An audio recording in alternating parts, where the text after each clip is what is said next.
আসসালামু আলাইকুম ওয়া রাহমাতুল্লাহি ওয়া বারাকাতুহু।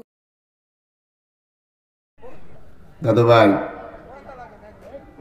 বসেন, মজা লাগবে। গরুর গোশত নিয়ে আসছি, পোলাও নিয়ে আসছি, বসেন। একটু ধৈর্য সহকারে বসতে রাজি আছেন না? একক ফুলের একক গন্ধ। আমি আবার কুদাহাদি করতারি না, আমি বুড়া মানুষ তো। আমি ওয়াজ করি আস্তে আস্তে, একটু শোনেন। যদি ভালো লাগে ভালো, না ভালো লাগলে খালি মোনাজাত করব, চলে যাব। ঠিক না? বলেন তো জবানের মালিক কে? আল্লাহ। জোরে বলেন জবানের মালিক কে? প্যারা হাজিরিন, এই জবানের মালিক আমার আল্লাহ। যেই জবানের মালিক আল্লাহ বলেন, জবানের হক আমাদের আদায় করা দরকার আছে কিনা? জবানের হক যদি আদায় করতে চান, যে প্যারা নবী শানে আমার আল্লাহ নিজেই দুরূদ শরীফ পড়েন, ওই নবীজির মুহাব্বতে জোরে জোরে দুরূদ শরীফ পড়ে কিছুটা জবানের হক আদায় করে নেন। আল্লাহুম্মা সাল্লি সাউন্ড একটু বাড়বো। মাওলানা মুহাম্মদ ওয়া আলা সাইয়্যিদিনা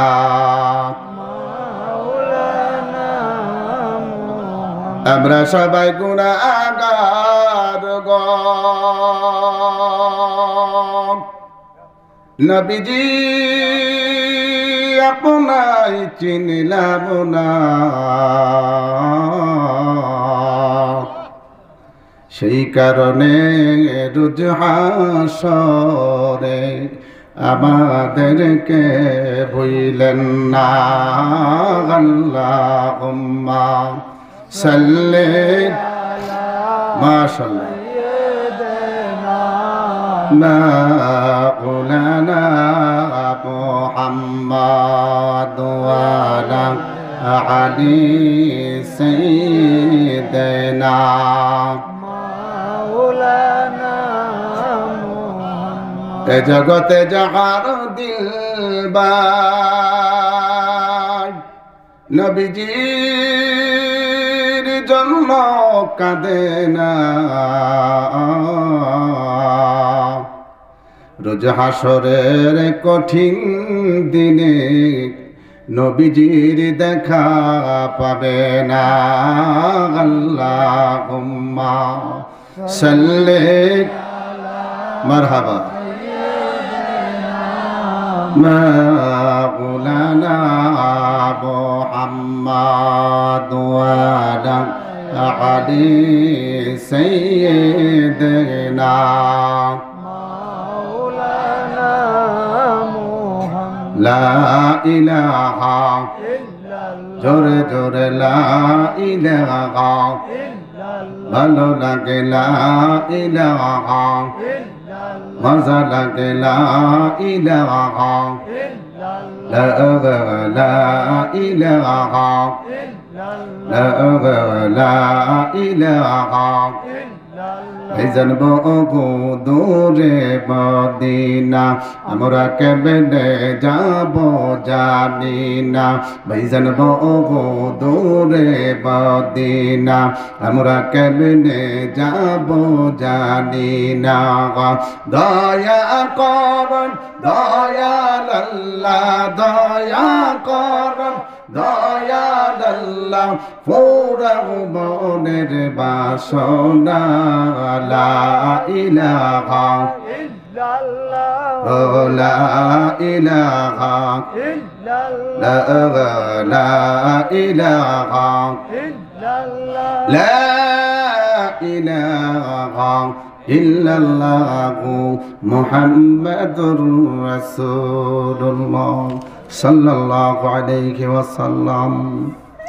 মহেশপুর পূর্বপাড়া যুবকদের উদ্যোগে কবরবাসীদের নাজাতের লক্ষ্যে ১৬তম না ৫ম বার্ষিকী ওয়াজ ও দোয়ার মাহফিল পীরে কামেল হযরত মাওলানা আব্দুল বাতেন পীর সাহেব হুজুরের শুভ আগমন উপলক্ষে আজকের এই ওয়াজুদোয়ার মাহফিলের সম্মানিত সভাপতি হযরত মাওলানা মহিউদ্দিন সাহেব, প্রিন্সিপাল পিরিসকান্দি লক্ষ্মীপুর, হাশেম খান সিনিয়র মাদ্রাসা, সহসভাপতি হাজী নুরুল ইসলাম সাহেব, সমাজসেবক মহেশপুর ও হাজী মোহাম্মদ মাসুদ মিয়া, সমাজসেবক মহেশপুর।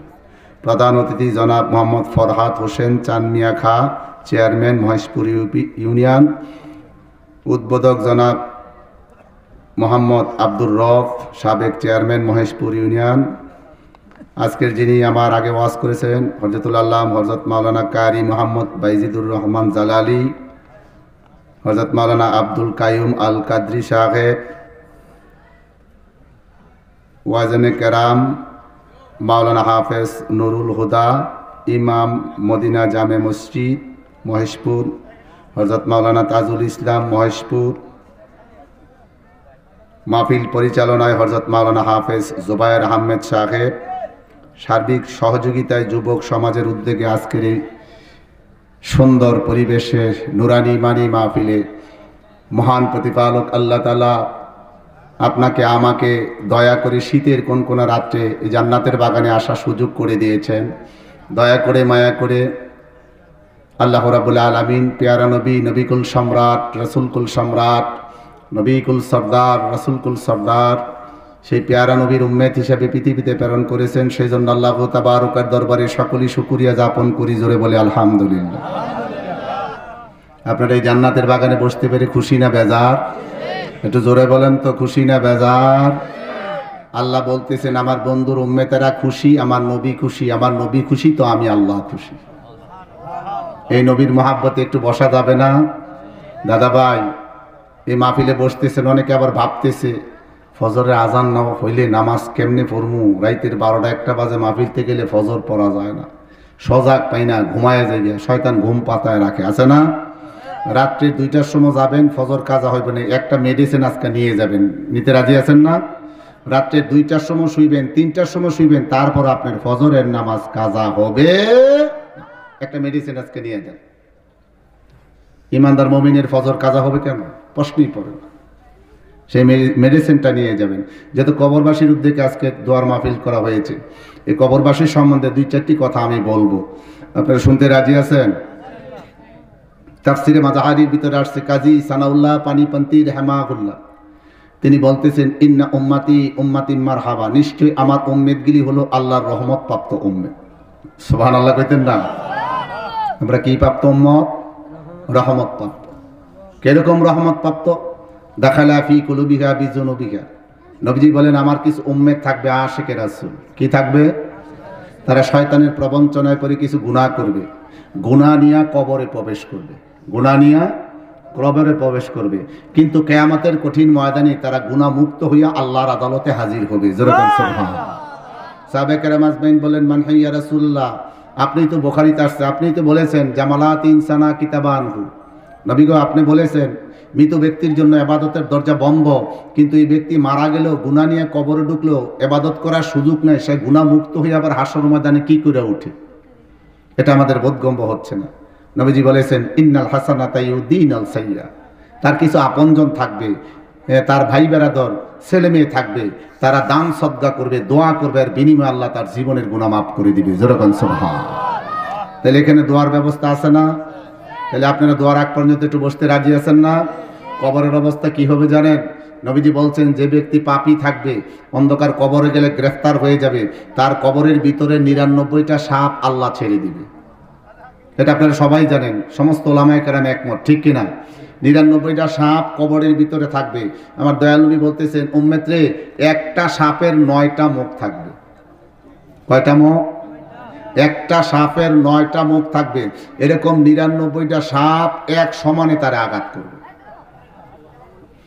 দয়াল নবীজি বলেন একটা সাপ যদি দুনিয়াতে ছেড়ে দেওয়া হয়, তাহলে এই সাপটা যে শ্বাস ফালায়, এই শ্বাসটা ফালানোর সাথে সাথে সাপের বিশ্বে তামাম পৃথিবীটা জ্বলে পুড়ে ছাইখাই হয়ে যাবে।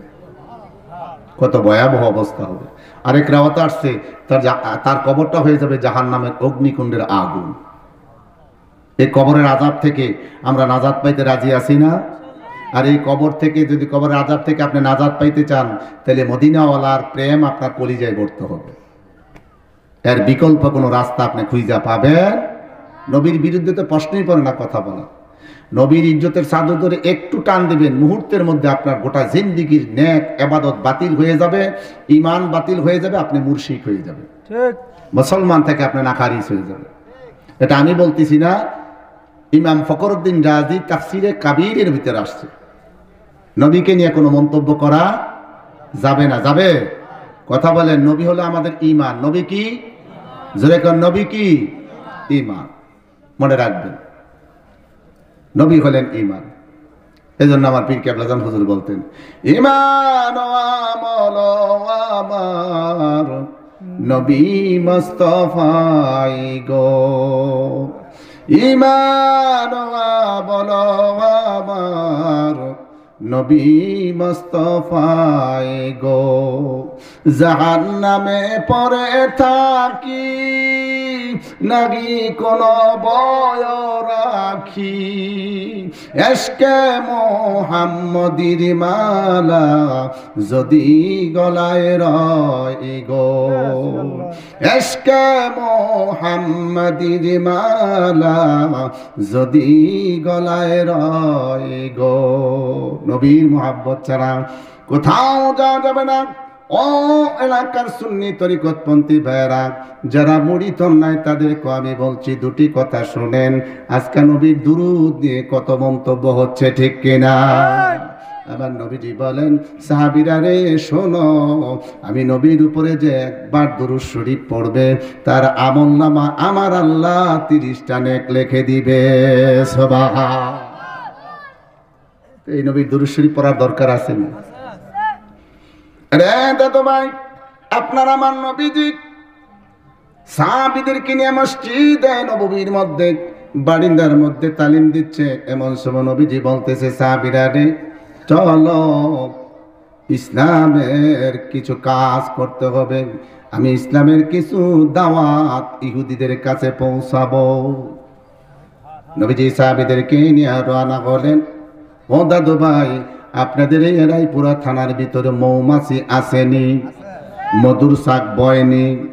যেই চাক কাটলে মধু সংগ্রহ করা যায়, ওই মৌমাছির একটা চাক উড়াল দিয়ে দিয়ে আসতেছে। এমন সময় মৌমাছিদের ভিতরে একটা সর্দার থাকে, তাদের ভিতরে সর্দার আছে। মৌমাছির সর্দার ডেকে বলে, রে সঙ্গের সাথীরা, রাস্তা পার হইও না। কয় কেন? কয় চাক তাকায় দেখো, এই রাস্তা দিয়ে আসতেছে দুজাহানের বাদশা রাহমাতাল লিল আলামিন। সুবহানাল্লাহ। যদি আমরা আগে চলে যাই তাহলে নবীজির শানে বেয়াদবি হবে রে। দাঁড়া দাঁড়া, আল্লাহ নবীকে একটু সালাম দিয়ে নেই। সুবহান। আরে রায়পুরের মহেশপুরের বাইরা বোনেরা শোনো, আমার নবীজিকে মৌমাছিরা তাজিম করলো, কিন্তু ওই নবীর উম্মত হইয়া এখনো নবীকে তাজিম করতে পারলাম না। তাজিম করতে গেলে বেদাতের শিরকের ফতোয়া আসে কিনা? দাদা রে, নবীর বেলা বেদাতের শিরকের ফতোয়া দেখো, এরকম শত শত বেদাতের ফতোয়ার দলিল আমরাও দিতে পারি। আমরাও দিতে পারি। এই যে 2500-এর এই লোক, এর বাড়ি 2500 মাহফিল করতেছে আপনার, ফট করে আপনার মাহফিলের পরে শেষের দিকে 8-10 মৌলবী আসলেন, আয়সা বলতেছে, হুজুর সবই তো ভালো, আপনার ওয়াজও ভালো শুনলাম, কিন্তু আমাদের একটা অনুরোধ, কি আপনি কিয়াম করতে পারবেন না? কি করা যাবে না? আচ্ছা, ব্যাগটাই তো তাদের সাথে আমাদের এই জিনিসটা নিয়ে, ঠিক কিনা? আমাকে কারণটা কি? কয়েকটা ভেদায়াত, আরেকটা কয়েকটা শিরিক। কারণ কি? কয় নবীর সাহাবীরা করছে এইভাবে কিয়াম। আমরা যেভাবে দাঁড়ায় তাজিম করি, নবীকে সালাম দেই, কয় নবীর সাহাবীরা করছে? আমি কই না, নবীর সাহাবীরা এইভাবে করে নাই। কত সাহাবীর চেয়ে বেশি বুঝেন আপনি? যুক্তি দেখেন কত সুন্দর, লজিক কত সুন্দর। আসলে কি সাহাবীরতে আমরা বেশি বুঝি? প্রশ্নই পড়ে। আমি কই না, সাহাবীদের চেয়ে বেশি বুঝি না। তো রাখেন, সেদিকে যাব না। পরে আমি বলতেছি, তো সাহাবী দিতে বেশি বুঝি না। কত সাহাবী দিতে বেশি বুঝেন না, আপনারা এইভাবে দাঁড়ায় নবী কি নবী কোন কেন? এগুলি বেদাত, এগুলি চলবে না। আমি কত সাহাবিরা যেটা করছে না সেটা করা যাবে না, কয় না করা যাবে না। আমি বুঝছেন, কহ বুঝছি। পরে আমি মোবাইলটা দেন, তার হাতে ছিল টাচ মোবাইল, আমার তো গুডি মোবাইল, আমি টাচ মোবাইল ব্যবহার করি না। আমি মোবাইলটা কতটা কিনছেন? হুজুর 13,000। আমি বেতন পান কত? কয় 10,000। আমি এত টাকা দিয়ে মোবাইল কিনলেন? আস্তে আস্তে জমায় কিনছি। আমি ভালো হয়েছে, 10,000 টাকা বেতন পান? কহ। আমি কোন সাহাবি মোবাইল ব্যবহার করছে বলেন? ওই সময় তো এই সিস্টেম ছিল না। আমি ওই সময় তো নবীরে দেখার সিস্টেম আমাকে ছিল না। আচ্ছা বাদ দেন, এটা আধুনিক জামানা, মোবাইল ব্যবহার করতেই পারে। ওইদিকে গেলাম না। বেতন পান কত? 10,000। আমি কোন সাহাবি ইমামতি করে বেতন নিছে দেখান। তখন তার জবাব দেন, বেতন নেন। আমাকে দেখান একটা দলিল, দেখান হাদিস থেকে একটা দলিল দেখান। সাহাবিরা 2 দিন 3 দিন না খায় রয়েছে, তারপরও তারা ইমামতি করে 1 টাকা বেতনও নেয় না। এর জন্য সাহাবিরা বেতন নেয় না। আমরা যদি না দিই তাহলে বউ ফুলাবান খাবো কি? ভিক্ষা করে খাওয়ান লাগবো। তাহলে নবীর আমলে সব কিছু যদি ধরিয়ে তোলেন তাহলে তো ইমান থাকবে না। নবীর আমলে তো অনেক কিছুই ছিল।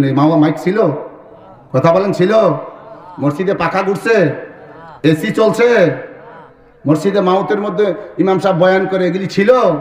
তো নবীর আমল তো অনেক কিছুই ছিল না। এগুলি যদি আপনি বাদ দেন তাহলে তো আমরা চলতামই পারতাম না।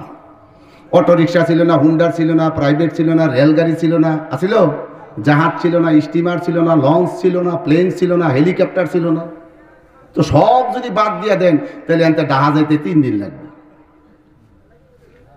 সব কিছু দেখা যাবে না। তবে দেখতে হবে শরীয়ত সম্মত কিনা, এটা জায়েজ কিনা, শরীয়তের বিধানে এটা চলে কিনা, তাইলে জায়েজ, ঠিক কিনা? এবার কি করলেন? মৌমাছিগুলি দাঁড়িয়ে গেলেন। আপনার আমার নবীজি বলতেছে, সাহাবীরা দাঁড়াও। কি গইয়া রাসূলুল্লাহ, কেন দাঁড়াবো? দাঁড়াও রে সাহাবীরা। এক জাক মৌমাছি দাঁড়ায়া আমি নবীকে সালাম দিছে। সুবহান।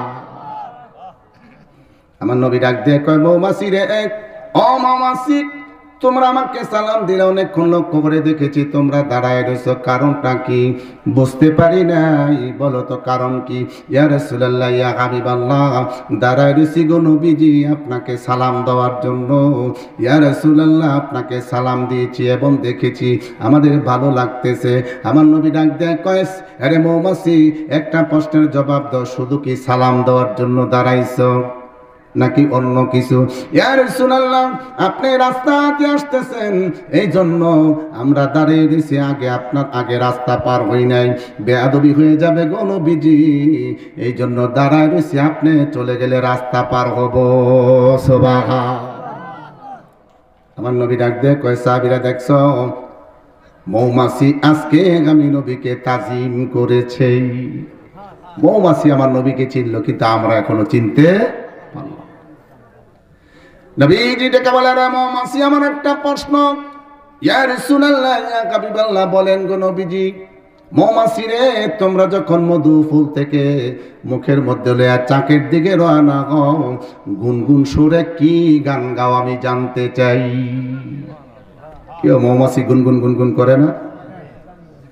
মৌমাছি ডেকে বলে, ইয়া রাসূলুল্লাহ, ইয়া হাবিবাল্লাহ, দয়ার নবী, মায়ের নবী গো, আমরা টক ফুলের রস মুখে লই, কষ্টি ফুলের রস লই, তিতা ফুলের রস লই, ফাংসা ফুলের রস লই, ঝাল ফুলের রস লই, মিষ্টি ফুলের রস লই। বিভিন্ন রসগিলা যখন মুখে লইয়া চাকের দিকে রওনা হয়ে যাই গো আল্লাহর নবী, আপনি নবীর মহাব্বতে আমরা দুরূদ শরীফ পড়তে পড়তে যাই। সুবহান। কয় কারণ কি? কারণ হলো আমরা বিভিন্ন ফুলের রস লই, টক ঝাল কষ্টি তিতা মিষ্টি, আপনি নবীজির দুরূদ শরীফ পড়তে পড়তে যাই। আপনি নবীজির দুরূদ শরীফের উসিলায় আল্লাহ আমাদের টক ঝাল তিতা কষ্টি টক রসগিনি মিষ্টি মধুতে পরিপূর্ণ করে দেয়। জোরে বল সুবহান। আপনি নবীর দুরূদ শরীফ পড়তে পড়তে যায়, সমস্ত তিতা জাল কষ্টি রসগিলি আমার আল্লাহ দুরূদের উসিলায় মিষ্টি বানায় দেয়। জোরে বল সুবহান। তাইলে এই নবীকে ভালোবাসার দরকার আছে কিনা? এই নবীর দুরূদ শরীফ পড়লে যদি তিতা ঝাল কষ্টি টক গিলি মিষ্টি হয়ে যায়, ও দাদু ভাই, এই নবীকে ভালোবাসলে আপনার আমার গুনাহ আমার আল্লাহ মাফ করে দেয়, ঠিক কিনা? তাইলে এই নবীর দুরূদ শরীফ পড়া দরকার আছে কিনা? কে কে আমার নবীজির দুরূদ শরীফ পড়বেন? আমার আল্লাহকে দেখায় দেন। আল্লাহ, আমরা নবীজির দুরূদ মৃত্যুর আগ পর্যন্ত ছাড়ব না, নবীজির নূর কদম মোবারক আমরা ছাড়ব না, ঠিক কিনা? তাইলে নবীর দুরূদ শরীফ আমরা পড়তে রাজি, ঠিক কিনা? তাইলে আসেন নবীজি নূর কদম মোবারক একটু চুমা খাই। পাইলে নিরা লাই গো নবী, পাইলে নিরা লাই, বলেন পাইলে নিরা লাই গো নবী, পাইলে নিরা লাই। নূর কদমে চুমো খাবো, নূর কদমে চুমো খাবো, রাখিব মাথায়। পাইলে নিরা লাই গো নবী, পাইলে নিরালাই, বলেন পাইলে নিরালাই গো নবী, পাইলে নিরালাই। নিজে আল্লাহ আরশাকে গয়া দুরূদ পড়েন ফেরেশতা লয়া, নিজে আল্লাহ আরশাকে গয়া দুরূদ পড়েন ফেরেশতা লয়া। ওই নবীজির দুরূদ পড়লে, ওই নবীজির দুরূদ পড়লে গুনাহ থাকে না। পাইলে নিরালাই গো নবী, পাইলে নিরালাই, বলেন পাইলে নিরালাই গো নবী, পাইলে নিরালাই। নূর কদমে চুমো খাবো, নূর কদমে চুমো খাবো, রাখিব মাথায়। পাইলে নিরালাই গো নবী, পাইলে নিরালাই, বলেন পাইলে নিরালাই গো নবী, পাইলে নিরালাই। দয়াল নবীর পাগল যারা, মরে মরে না তারা। দয়াল নবীর পাগল যারা, মরে মরে না তারা। ওই নবীজির প্রেমের মালা, ওই নবীজির প্রেমের মালা পরিয়া গলায়। পাইলে নিরালাই গো নবী, পাইলে নিরালাই, বলেন পাইলে নিরালাই গো নবী, পাইলে নিরালাই। নূর কদমে চুমো খাবো, নূর কদমে চুমো খাবো, রাখিব মাথায়। পাইলে নিরালাই গো নবী, পাইলে নিরালাই, পাইলে নিরালাই গো নবী, পাইলে নিরালাই। একটা জবান বন্ধ রাখবেন না, চিল্লে বলেন ইয়া রাসূলুল্লাহ। ভালো লাগে? কিছুক্ষণ পরে পরে চলবো। আমি এবার থই তুফান করতে পারি না, এমতে খাবলা হেমতে খাবলা, এই দিয়ে আবার আমি পারি না, বোঝেন না? আমি থই তুফান ওয়াজ করতে পারি না, আমি ঠান্ডা মাথায় ওয়াজ করি। দুই চারটি কথা শোনেন, একটু মহব্বতে দুরূদ শরীফ পড়েন। আল্লাহুম্মা সাল্লি আলা সাইয়্যিদিনা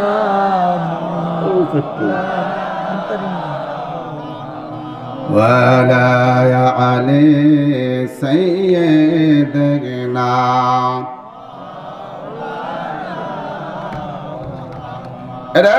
মহেশপুরের বাড়া, আপনার আমার নবীজি দুনিয়ার থেকে চলে যাবেন। আল্লাহ ডাক দিয়া কাজ রাখিলে, আমার বন্ধুকে নিয়ে আসো, আমি আল্লাহ অপেক্ষা করতেছি। আমার বন্ধুকে দুনিয়ার থেকে আমি আল্লাহর বাড়িতে নিয়ে আসো। এরে দাদু ভাই, আমার আল্লাহ ডাক দিয়া কয় আজরাইল রে, রে আজরাইল লা তাবখুলু বাইতান নবী, আমার নবীর হুকুম ছাড়া কিন্তু হুজরা মোবারকে ঢুকবি না। আমার নবীজির পারমিশন লয়া হুজরা মোবারকে ঢুকবি রে আজরাইল। যতক্ষণ আমার বন্ধু পারমিশন না দিবে ততক্ষণ পর্যন্ত অপেক্ষা করবা, হুজরা শরীফে প্রবেশ করবা না। সুবহান। ও দাদু ভাই, এটা কেমন নবী? আল্লাহ নিজেই বলে দিয়েছেন আজরাইল পারমিশন লইবা লাতাব খুলু বইতান নবী। আমার নবী হুকুম না দেওয়ার আগ পর্যন্ত ওই হুজরা মোবারকে ঢুকবি না রে আজরাইল। যা যা আমার বন্ধুকে আমার বাড়িতে নিয়ে আ। ও দাদু ভাই, মুহূর্তের মধ্যে আজরাইল হাজির হয়ে গেল হুজরা মোবারকের দরজার সামনে। দরজা লক করলেন। নবীজি ডেকে বলে, ফাতেমা রে, দেখো তোমাকে জানিয়ে আসছে, তাকে বলে দাও আমার শরীরটা ভালো না রে মা, সেজন্য পরে আসে। মা খাতুনে জান্নাত হযরতে ফাতেমা যোহরা রাদিয়াল্লাহু তাআলা আনহা যে দরজা খুললেন, কে গো আপনি? ফাতেমা গো, তুমি চিনবা না, তোমার আব্বা আমারে চিনে।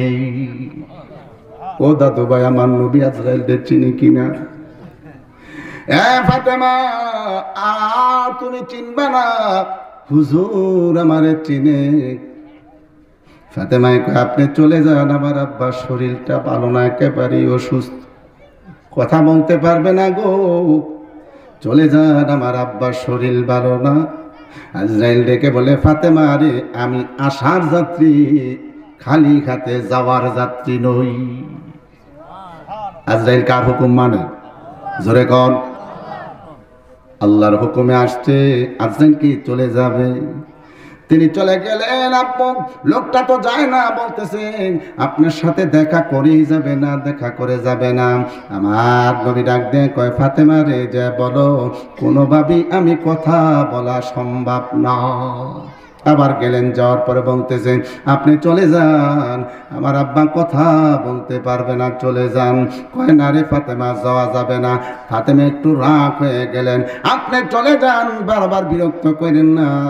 যখন একটু রাগ হয়ে বলছেন, আজরাইল তো বুঝে ফেলেছে ফাতেমা তো আমারে চিনে নাই, ফাতেমা চিনলে আমাকে বারণ করতো না। সঙ্গে সঙ্গে আজরাইলের পুরা রূপটা ধারণ করল। মা ফাতেমা দেখি আশ্চর্য হয়ে গেলেন, গিরি আরব দেশে কত মানুষ দেখলাম, এত বড় বিকট চেহারার মানুষ তো একটাও দেখি নেই। দৌড়ে চলে গেছে, আব্বু গো, আরব দেশের কত মানুষ আমি দেখলাম, কত সুন্দর মানুষ, কত বড় মানুষ দেখলাম, এত বিকট চেহারার এত লম্বা মানুষ আমি দেখি নাই। কি দেখছো রে মা? আব্বু গো, জমিনে তার পাও দুইটা, মাথাটা হলো আসমানে। জোরে কোন?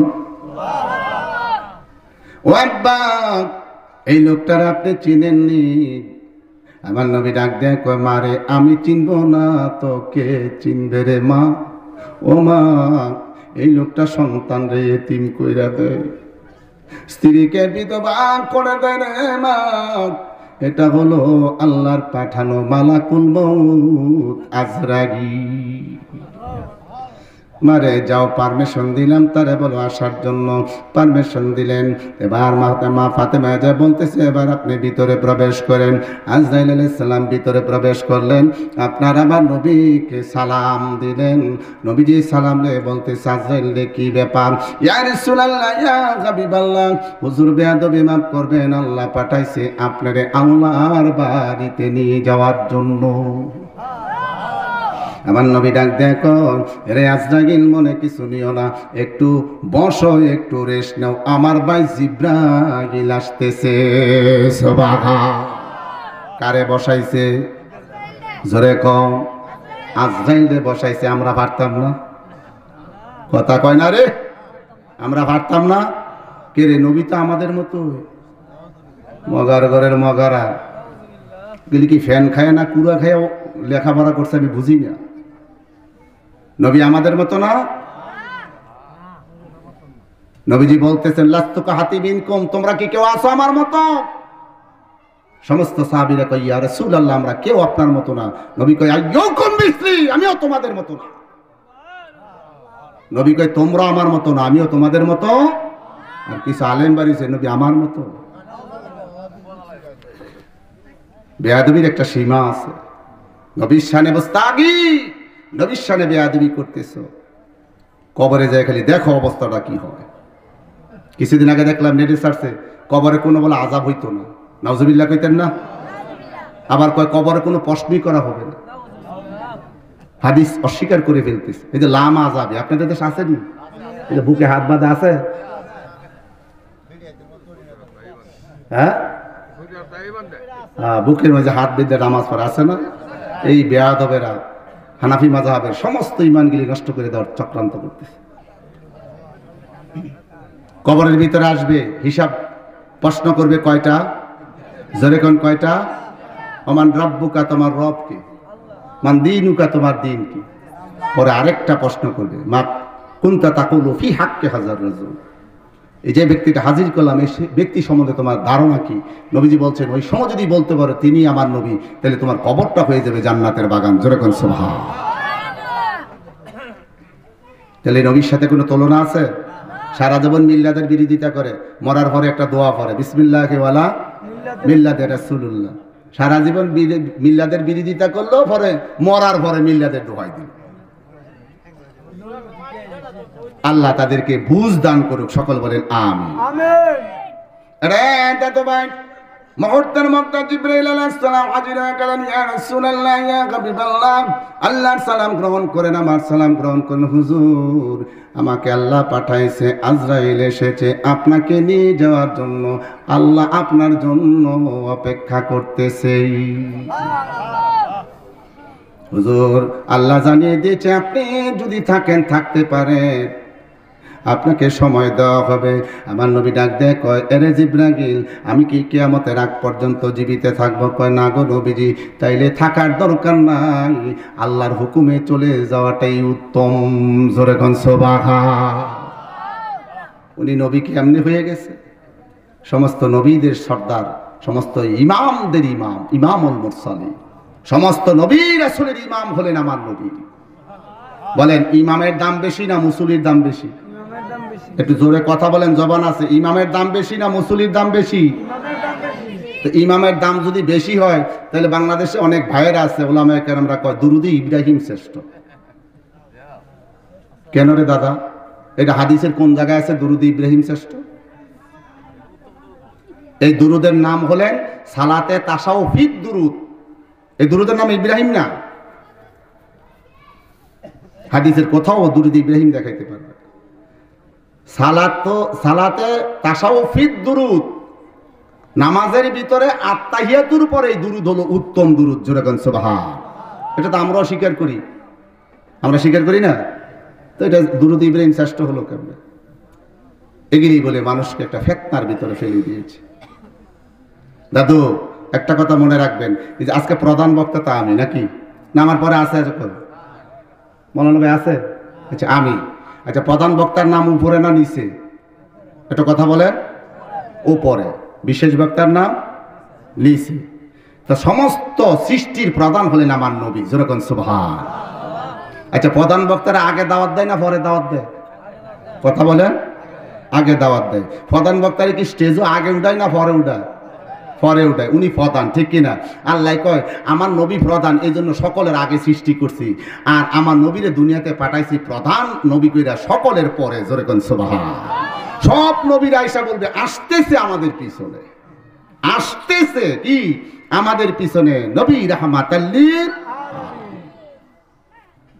আল্লাহ কয় যে দুরুদে ইব্রাহিম আজকে আপনারা বলতেছেন, এই দুরুদের মধ্যে তো আমার নবী প্রধান। কি কথা বুঝেন না? আমি তো নরসিংদীর ছেলে, বেলানগর আর রায়পুর, এটা বেশি দূরে না। একটা কলা খাইতে গেতে হরণ যাও না, যে ডিজিটাল যুগ। কি আন্তনগর ট্রেনে যদি উঠেন, যদি আপনার রায়পুর স্টেশনে থামাইব, তাহলে একটা কলা খাওয়ার সময় লাগবে। দাদু ভাই, এই দুরুদ ইব্রাহিম আপনারা কেনই কথা বলতেছেন? এই দুরুদে ইব্রাহিম না বলে যেটা আছে সেটাই বলেন। এই দুরুদের মধ্যে আমার নবীর নাম 4 জায়গায়, ইব্রাহিম নবীর নামও 4 জায়গায়। আমার নবীর নাম উপরে, ইব্রাহিম নবীর নাম নিচে। আল্লাহ কয় এই দুরুদের ভিতরে আমার নবী প্রধান, আর ইব্রাহিম নবী হলেন বিশেষ নবী। জোরে কোন সুবহান। আল্লাহুম্মা সাল্লি আলা মুহাম্মাদ ওয়া আলা আলি মুহাম্মদ। কার নাম আগে? কথা কোন? আল্লাহুম্মা সাল্লি আলা মুহাম্মাদ ওয়া আলা আলি মুহাম্মদ কামা সাল্লাইতা আলা ইব্রাহিম ওয়া আলা আলি ইব্রাহিম ইন্নাকা হামিদুম মাজিদ। আছে কি আছে না? আল্লাহ কয় এই দুরুদের মধ্যে আমার নবী প্রধান নবী আর ইব্রাহিম নবী হলেন বিশেষ নবী। আমি জানতে চাই আপনারা যে বলেন ইব্রাহিমে দুরুদ, আমার নবীর সাথে কি আপনাদের দুশ্মনী আসেনি? যদি না থাকে তাইলে দুরুদ ইব্রাহিম রাখলেন কে রে? নবীরে ভালোবাসলে তো নবী এই দুরুদের মধ্যে প্রধান। নবীর নামটা রাখার উচিত ছিল দুরুদে মুহাম্মদী, ঠিক কিনা? এটা বুঝার ভুল। আল্লাহ ভাইদেরকে বুঝ দান করুক, সকল বলেন আমিন।